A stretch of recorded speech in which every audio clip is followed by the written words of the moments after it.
He said he found the maps of consciousness in India that is not seen anywhere in the world. And not just to talk about the way, but to be the way. How to find presence in the current moment, living that. And that was something that came to him beyond words. And I really fell in love with that idea of unconditional love, of prema, bhakti.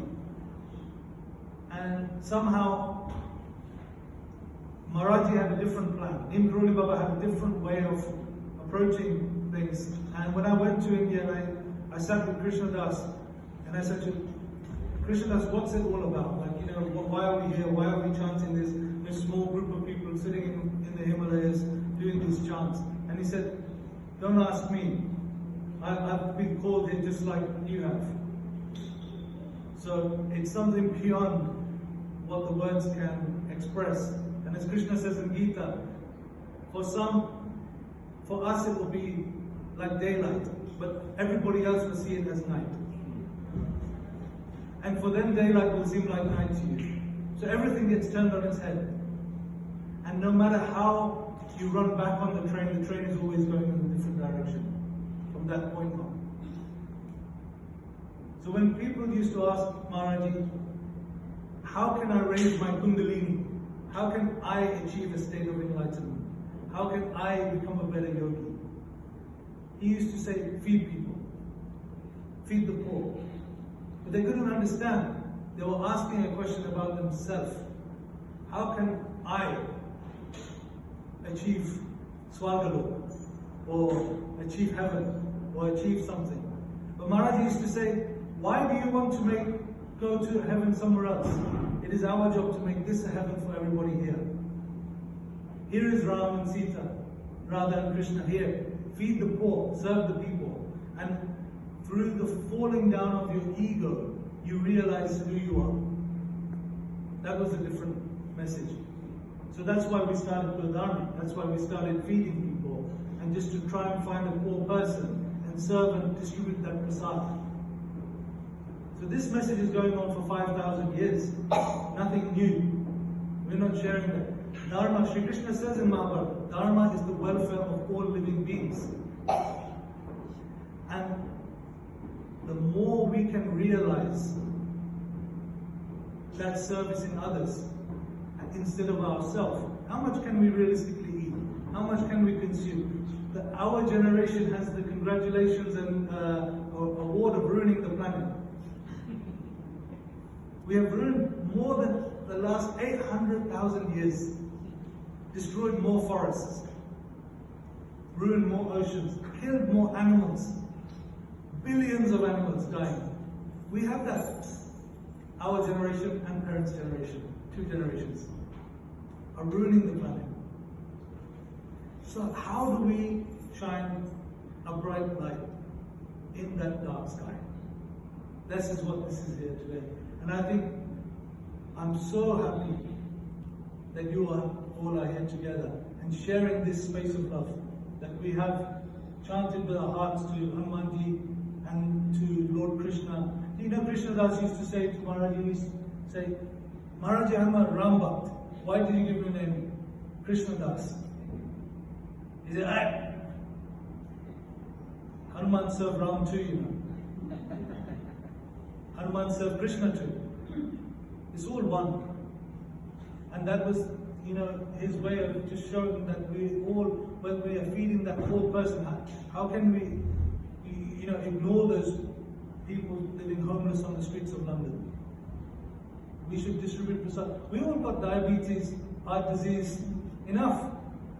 We can distribute the prasad. There's no point. I see so many temples producing the food and offering it and then eating. But we can take that food out and distribute it for others and serve prasad to every corner that we can reach. And we just started with 50 bananas, serving some food, and now today, through some grace, we have this opportunity to serve. I think in India it was remarkable. You know, this year when COVID was killing people all around us, that was my first experience of, you know, what I would consider a war zone type situation. that people were dying. And, you know, I want to tell you something about a young guy. His name is Yogi. Some of RT and others will know Luton, how this young guy, he was beaten up in Luton. Luton's a bit of a rough place. And he had bruises on him, and they took his money. He had no money left. And Yogi came up to some of the volunteers, RT, Arshna, and others in Luton, and said, I want to go back to India. I had enough. I can't live here anymore. I came here for work, and I just want to go back. And Arshna asked me, said, can we pay for his ticket to go back to India? I said, look, we do food distribution, we do seva on the streets, but we can't pay for someone's ticket as a charity. If we start paying for flights, then what will people say? You know, we have to think. I said, but just do an individual fundraiser and we'll cover the cost. Within 5 minutes, his ticket was paid for. Yogi went back to India.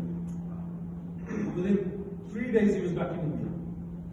And when this crisis happened, Yogi lost his sister, aged 32, in the COVID crisis. And he called me and he said, I want to do anything to serve with Gurdwara. You know, my sister just died in this period, and I want to do some distribution. I said, Yogi, go to the funeral parlors and the burning ghats of Delhi and give PPE to the workers in the burning ghats. Where they, you know, people have PPE in the hospitals, protection there. But what about those poor guys who are frontline workers? No protection, no rules, barefoot, serving them. And he fed those people and served those people for 2 months non-stop, every day, as they burned bodies. And the bodies were piling up. You must have seen the footage, you know, piles and piles of bodies in that. But for me, I feel that's beautiful, what he was doing with that energy. And just from that one act of love here in Luton, then in Delhi, so many people got protected, got fed, got cared for, got like many Dalits, people working, you know, not considered maybe slightly, you know, lower workers or whatever you would call them. But those people received so much prasad, so much love, so much help. It wasn't just some distant thing. My dear friend, Ronak Shah, he was the CFO of Gurdwara. And he died, aged 39.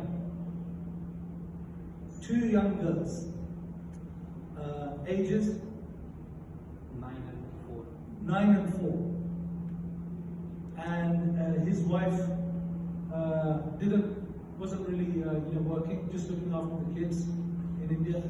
He was a chartered accountant here in the UK to move back to India to live with his family.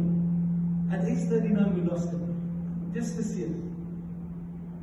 And immediately, Ram Goyal, his name is Ram as well, he phoned me and said, I'll cover the children's education until the age of 18. I will look after anything that they need until Ram Goyal and family. Now, whatever we're doing in our life, whatever I've achieved up until this moment, to see that spark, unconditional love. Maharaji said, love is the strongest medicine. It's more powerful than electricity.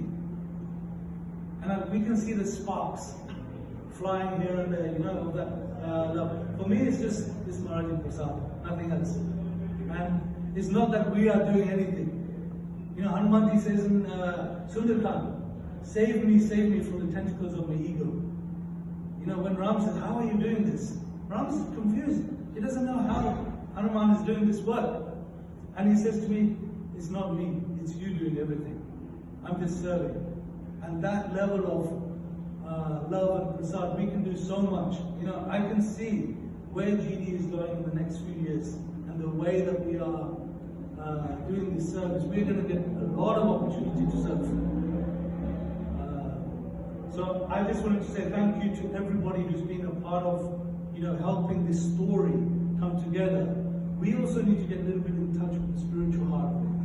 You know, not just about distributing food out there. We also need to have stick the project and have a base of where we exist in our hearts. But I really believe that there's no religion unless there's love and service for all, the widest possible. How can a person be truly spiritual if he does not feel the suffering of others?